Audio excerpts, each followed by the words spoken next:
come on, get your plates and forks. Time for your minds to be fed.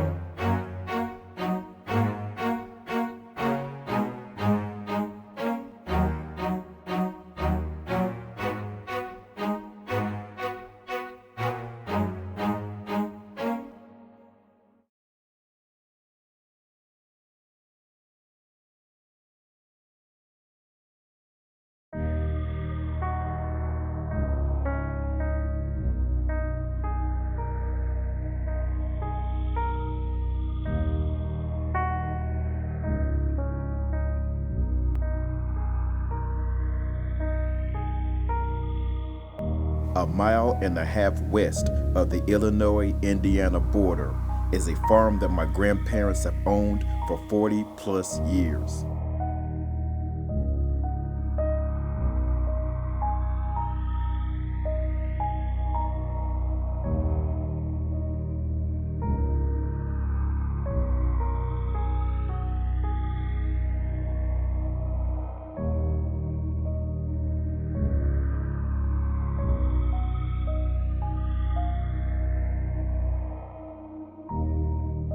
I can only imagine if they knew early on that their farm would become a life-changing empire. After the attack on Pearl Harbor, my grandfather, Shoal Jordan, was drafted into the U.S. Navy during World War II at 19 years old. He was stationed as a seaman in Norfolk, Virginia, then later at Naval Station Great Lakes, north of Chicago. In 1945, he received an honorable discharge and headed to Chicago to stay with relatives. While riding home on the train, he saw Doris Brown. They met when he was 17 at a friend's birthday party. A game was played where he climbed into a 10-foot well and had to be kissed to get out. He chose Doris to kiss him. Her hair was beautiful, as well as her smile. On his 23rd birthday, a couple of months after seeing her on the train, they were pronounced Mr. and Mrs. Jordan. Their early years as husband and wife were abysmal and tumultuous. Mr. Jordan was a great provider to his wife and 4 children, but his unyielding strictness and callous demeanor was burdensome.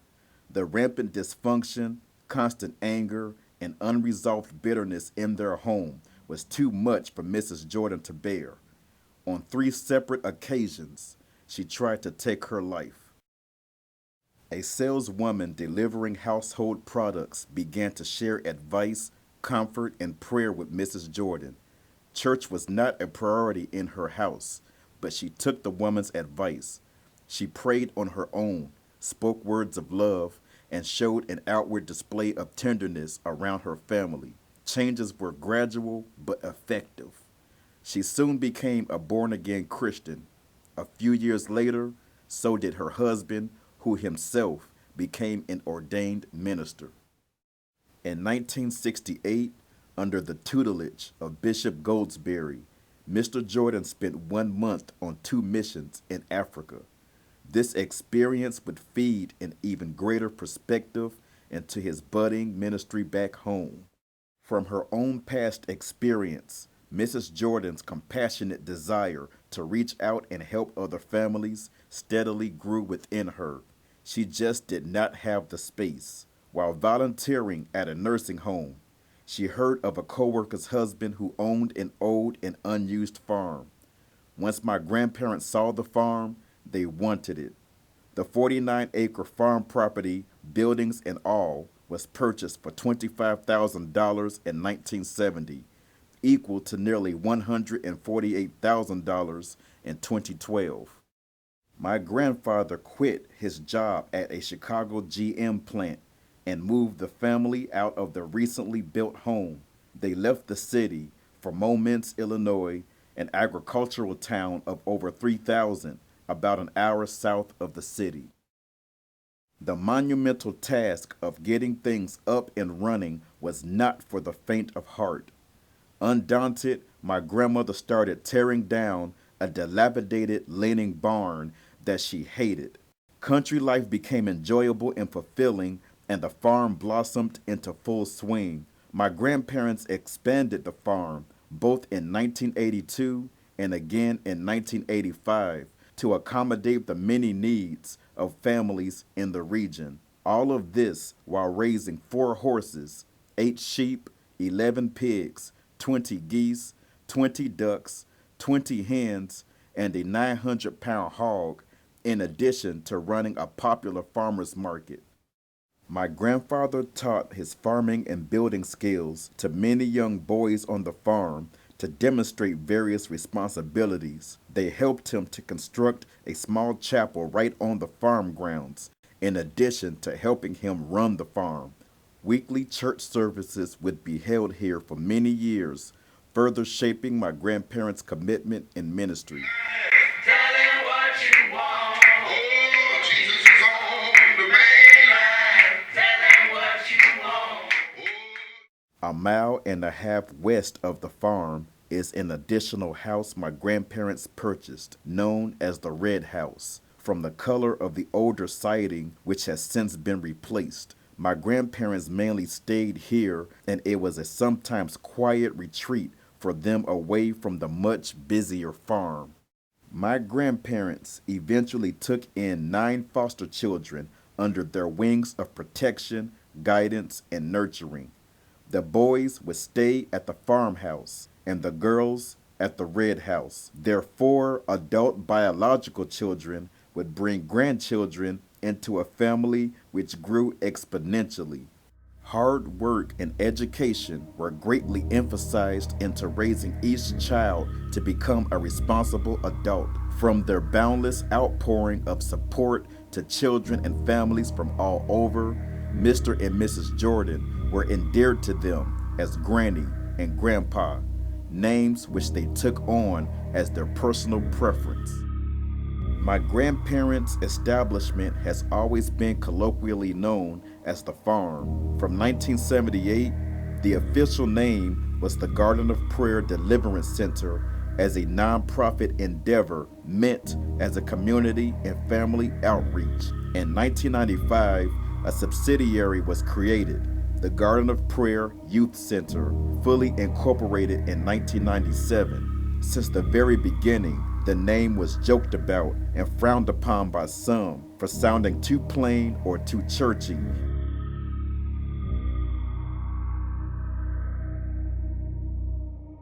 Complicating matters, Garden of Prayer was often mistaken for Garden of Eden, an unincorporated residential community 6 miles east of Momence. My grandparents shrugged off these things, kept on going, and stood behind their chosen name.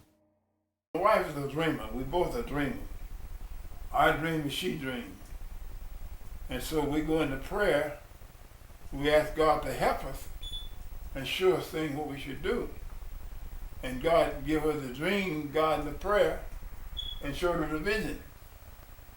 And that's how God in the prayer came, through a vision which God showed her. See?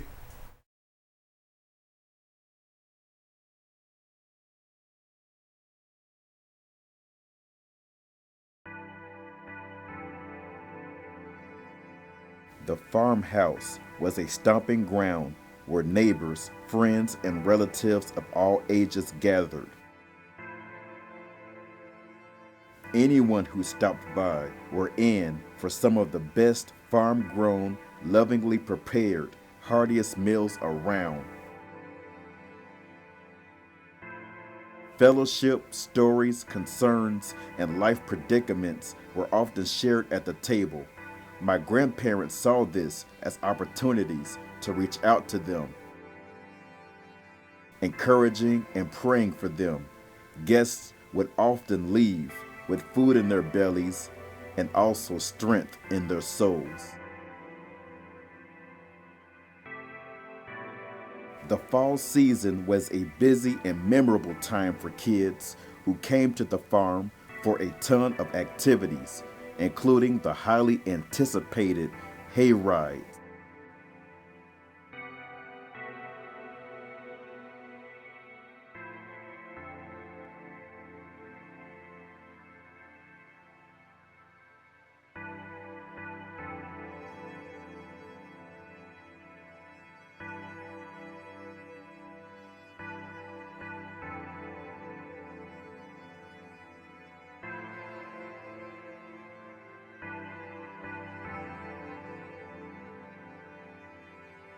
The farmhouse table is still the place where relationships continue to build.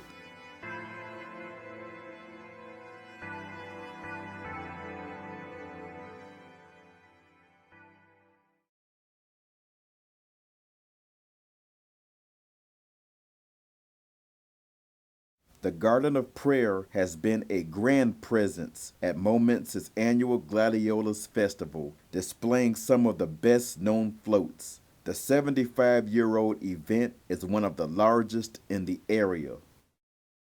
Life on the Farm, created in 1989, was one of Garden of Prayer's many outreach programs regionally serving children and their families, but the aging farm could not meet the sheer magnitude of larger groups of people with growing needs. Something had to be done, and quickly. The Jordans' oldest daughter, Vernice, tightened her bootstraps and rose to the challenge.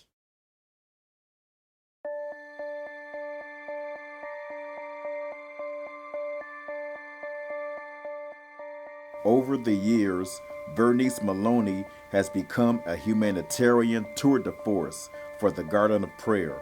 She would play a myriad of roles, including director, spokeswoman, and overseer of grants and fundraising. Her leadership role was increasingly prominent in the mid-90s, shortly after her father had retired from full-time farming. My grandparents, then in their 70s, stepped down as directors and passed the torch to Vernice.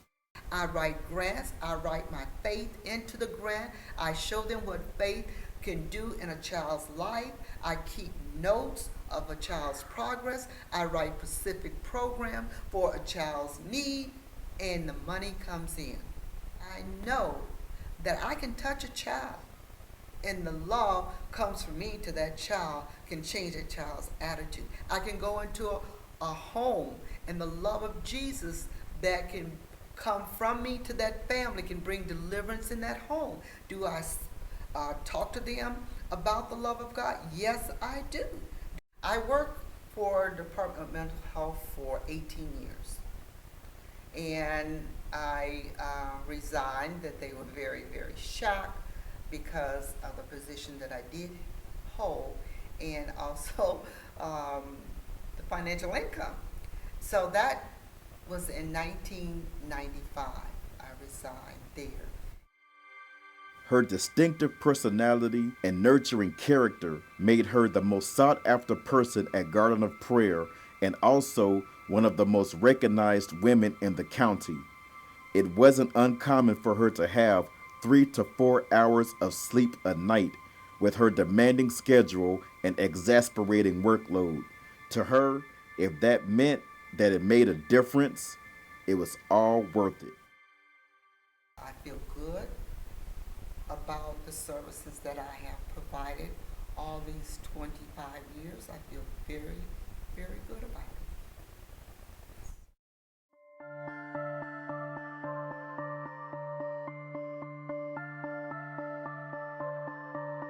Grandpa may no longer ride the tractor, but farming has never left him.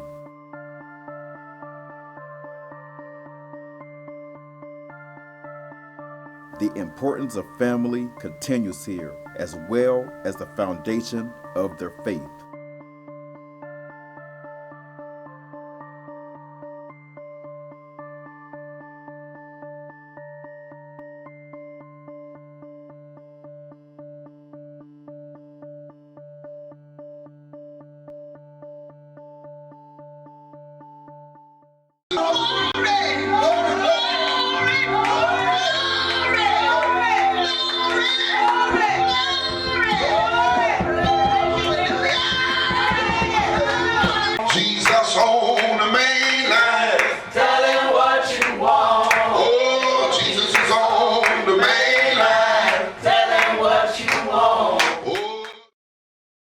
With a name that literally means free man, Vernice's husband, Franklin, has always freely shared extraordinary and uncompromised wisdom in his service as a minister, Garden of Prayer co-director, and mechanic.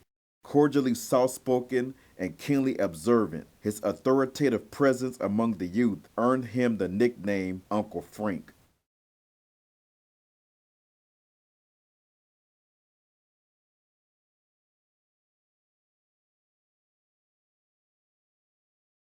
I was mostly fearful because I didn't know exactly what to do in terms of how to work in the ministry based on what God have called me to do.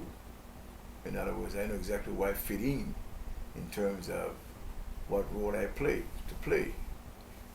But God in the prayer was my mother-in-law. Greatest desire was to help people, the less fortunate, and also the homeless. His marriage to Vernice has endured decades. They have kept their respect, loyalty, and passion through thick and thin for an awe-inspiring 45 years. I and you is us. What hurts you hurts me. What hurts me hurts you. It's not this is mine and that's yours. This is ours. Kankakee, the town of 27,000, named after the river which passes through it. The name itself means land of an open view.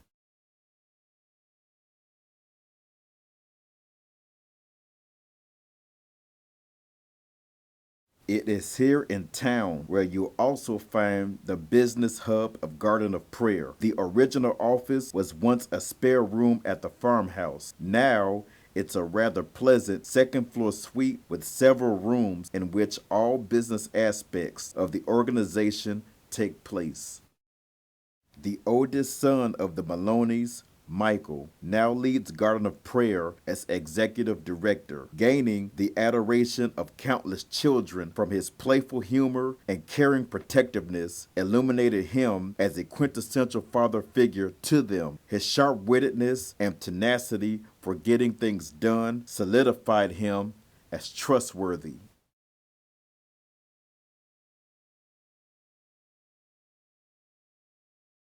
I went to Moments High School. I'm a graduate of Moments High School back in 1988. Then I went on to Southern Illinois University, and I got a bachelor's degree in liberal arts. And then I went to Chicago State and got a master's degree in community counseling, and I also hold a license in clinical professional counseling.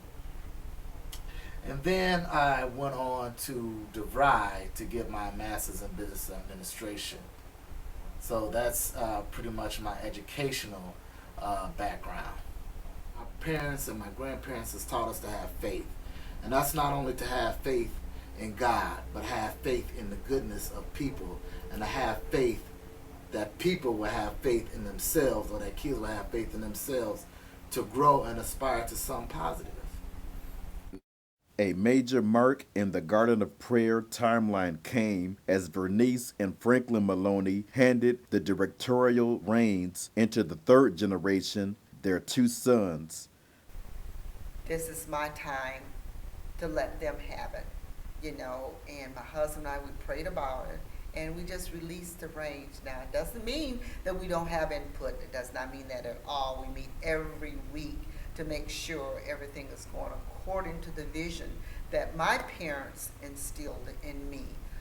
Michael's younger brother Marcus was a phoenix rising in his late teenage and early adult years with a consistent work ethic and personable demeanor that drew people. At first, he was reluctant to take on the higher call to duty on Garden of Prayer's board of directors, but once there, he hasn't looked back.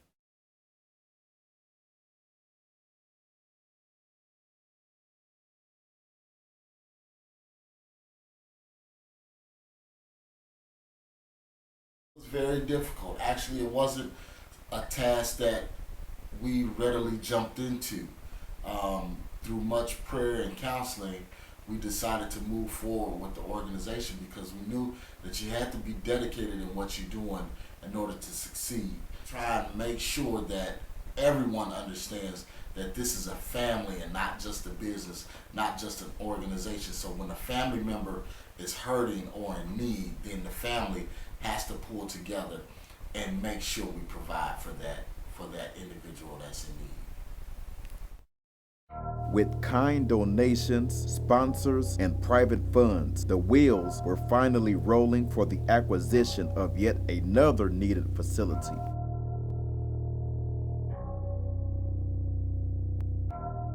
This centerpiece of Garden of Prayer's expansion was named in honor of my grandparents. It's a specifically tailored facility, complete with a tutoring room, computer room thanks to grants from Best Buy, an honorary wall of history and accolades, a classy entrance, and a top-notch multi-purpose hall for hosting everything from baby showers to local events. That this is something that the ministry needed. We knew that, So my dad, bless his heart, him and my mom was the one that gave us the down payment of $1,000 to secure it, so no one else would sell it. So, purchase it. So we are most grateful. Like I said, we don't take no credit for any of this. The only thing we can say, we know that we live by faith and not by sight. And God is so faithful, so very faithful.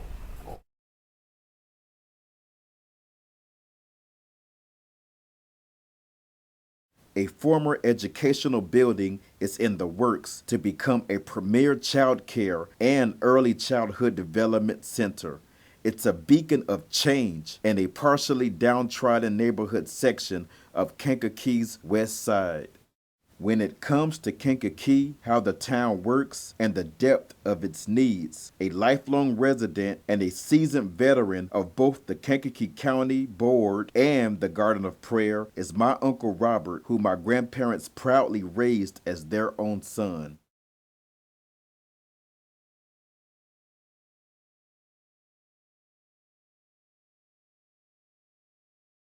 Do I participate with the vision of Garden of Prayer?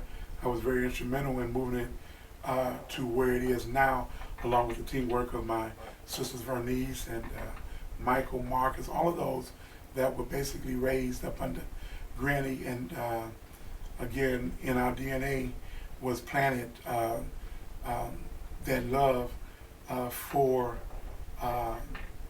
not only youth, but for people that just needed help in general. Because I work in education and have worked in it for the last 19 years, 7 years at the junior high, 5 years at the high school, and now 5 going on 6 years at the elementary level, which I consider to be the most challenging level, because these are students that are, or kids that want to be adults and yet at the same time want to be children. Every generation is good, but we're going to lose a great amount to a undisciplined society. We cannot continue to have an 8-track ministry in a DVD society. Garden of Prayer's after-school program gives careful attention to each child's needs and with tangible results. In 2010, it was voted #1 in the state of Illinois and received the prestigious Best Practice Award that same year. A true highlight of Garden of Prayer programs are various trips planned to emphasize the beauty of what the world past a child's own environment has to offer. Many of the children have barely left their own neighborhoods or even their own homes. They now have an opportunity to see local events and Chicago landmarks up close and personal. as well as the unforgettable experience of seeing the Chicago Bears and the Chicago Bulls.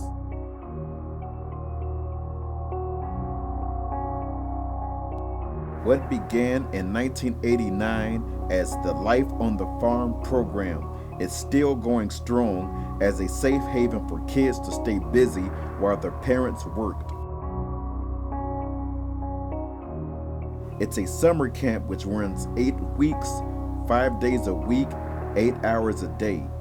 Athletic programs and workshops are just the tip of the iceberg. Tremendous involvement from the municipal sector brings safety awareness and a greater knowledge to instill in the youth overall.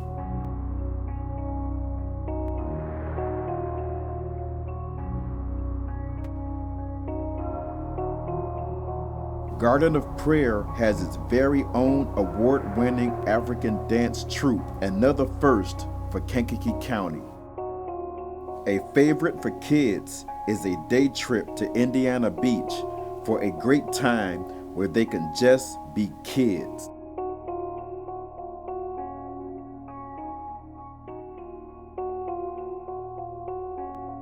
Planning for the summer camp itinerary is a heavy-duty task which involves intense and meticulous preparation.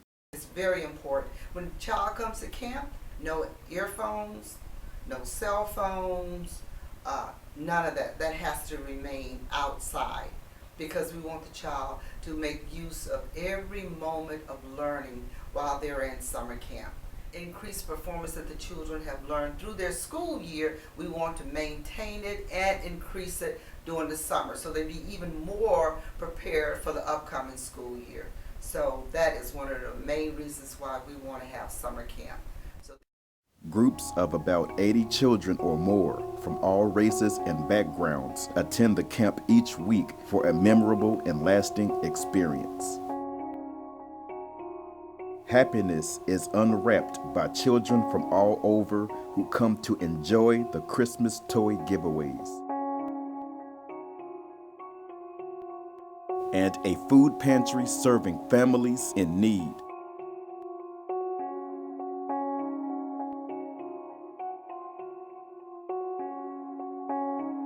The 2004 Governor's Hometown Award was given to the Garden of Prayer in recognition of outstanding volunteer services in the surrounding community.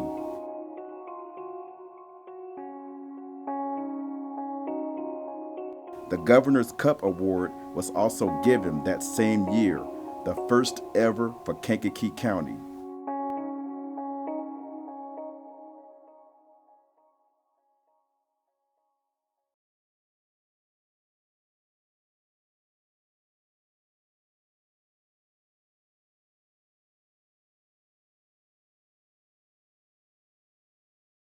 The following year, in 2005, brought yet another milestone with my grandparents celebrating their 60th wedding anniversary. Not a great push or not a great thing. It's a small thing. It's just like the rudder on a big ship. The rudder on the big ship is small, but it can turn that ship about. It can push across the ocean, push across the sea. Because what's in that rudder? It's power in that rudder. So it's power and love. Yeah.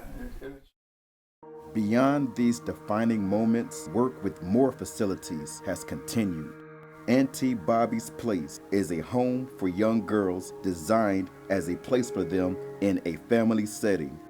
The name itself is taken from a nickname of endearment to Mrs. Maloney that she's had for most of her life. The home was renovated with many hours of manpower.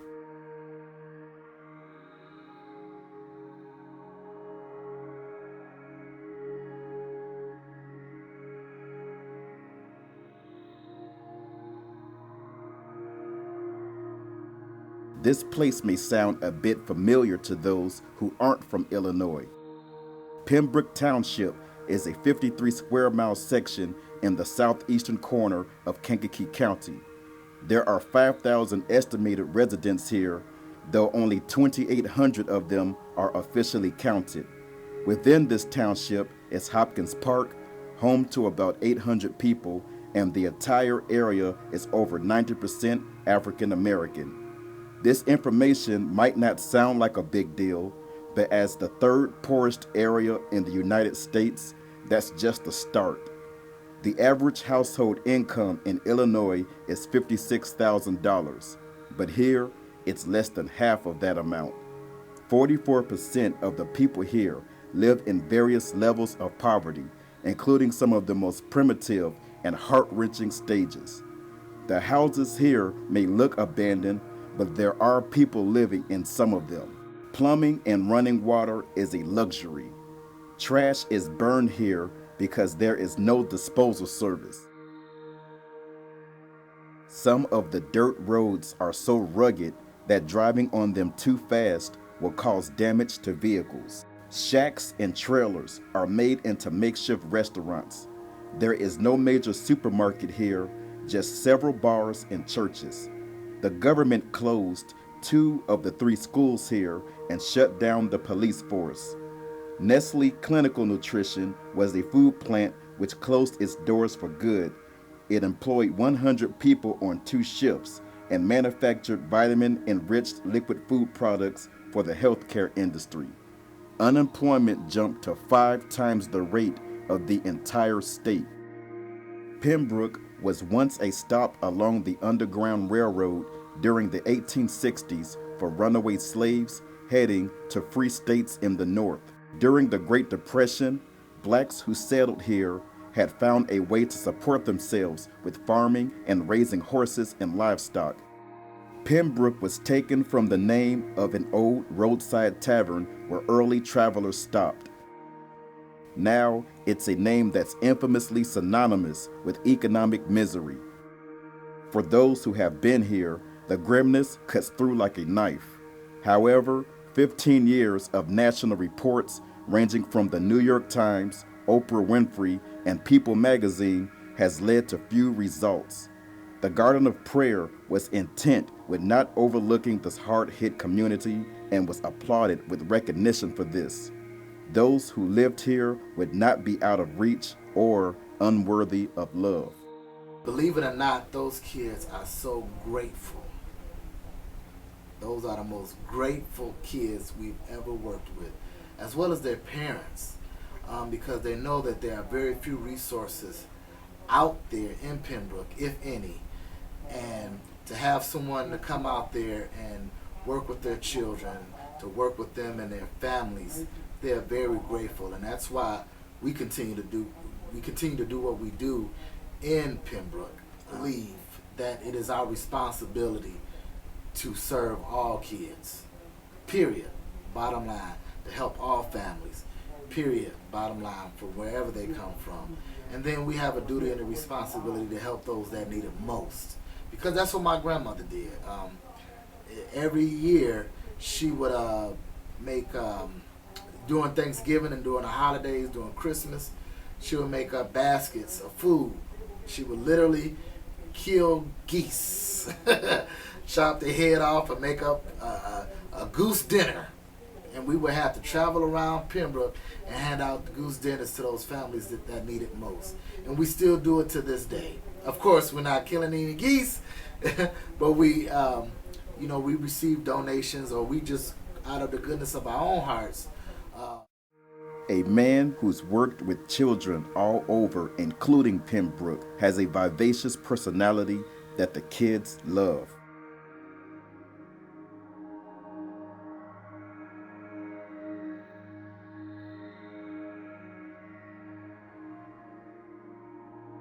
Alex grew up on the farm as a kid and was mature beyond his years. With the same dedication and focus, he fulfills responsibilities in Garden of Prayer's educational services. Garden of Prayer has been a part of my life, all of my life. Officially came on the Garden of Prayer in a full-time capacity in 2005. As far as myself and my role in Garden of Prayer, I always knew that I would be affiliated with Garden of Prayer. I always knew that I would always be a part of Garden of Prayer.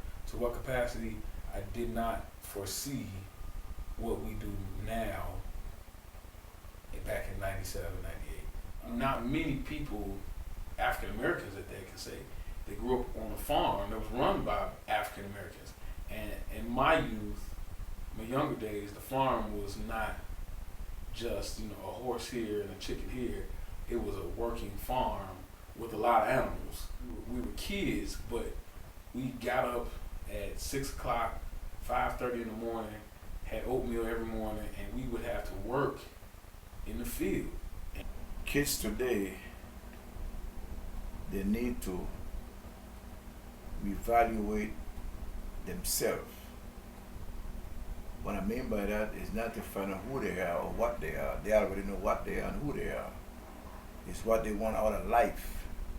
A lot of times when they're out in the community, they're kids, but they have to play the roles of adults. They have to make sure they get food for not only them, but for their siblings. They have to make sure their mother or father that's an alcoholic, they get their treatment, their medicine, their enough hours to sleep off some depression or something like that. So they are placed in the roles of parents. So when they come, we try and give them the opportunity to just be a kid.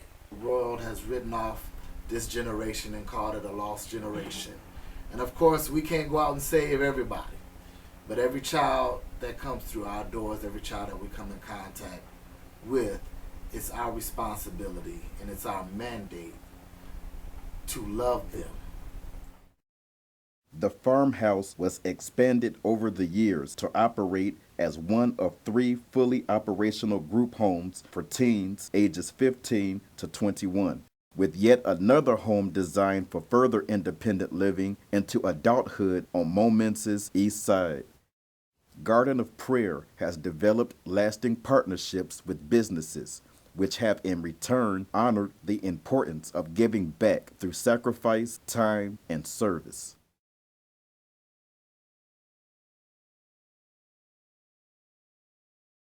By the time my grandmother reached her 80s, she had watched the organization, which she co-founded with her husband, mushroom to 6 times its size.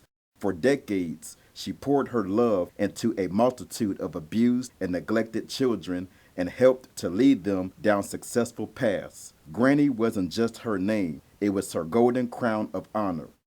At 86, 2 days before Christmas of 2011, she succumbed to heart failure. Her life and her works were never in vain, and she was never a quitter. She married Grandpa on his 23rd birthday, and he never left her side for a spellbinding 66 years.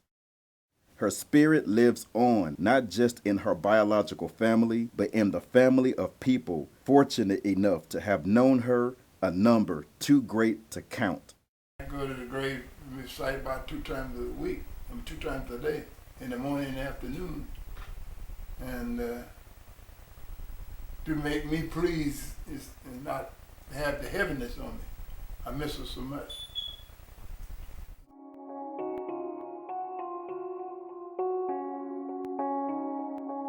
Hundreds gathered at the farm for the annual Jordan family reunion, traveling from as far as 16 different states. A heavy downpour of rain didn't stop anyone.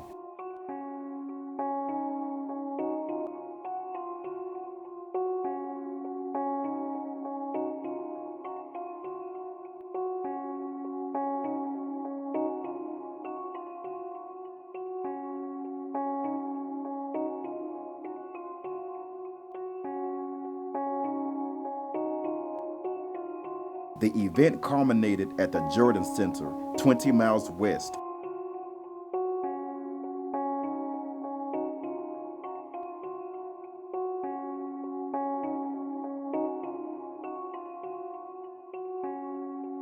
As the place quickly filled, Mrs. Maloney was busy, but still showed her undying attitude of serving others.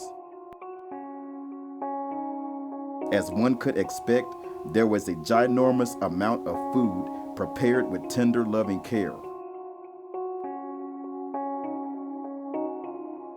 Michael Maloney displayed TLC himself while humbly serving hundreds of hungry relatives.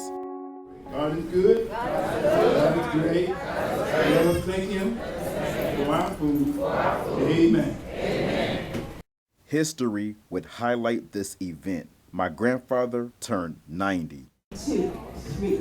Happy birthday to you. Happy birthday to you. Happy birthday, Lord. Happy birthday to you. Thank you. I'm 90 years old. Close enough. Your family would be here to share some special time with you. And looking around, everybody came to family reunion, but they also came just to see you. I've had good times, bad times, but this is the best time I ever had. My tour times and all that, but this family time is the greatest time of my life. Because I love family. I love my family. First of all, family first. I want to leave you with the family. Always family first. They come first before anything. Then anything after that is last. Family first. God bless you. All right.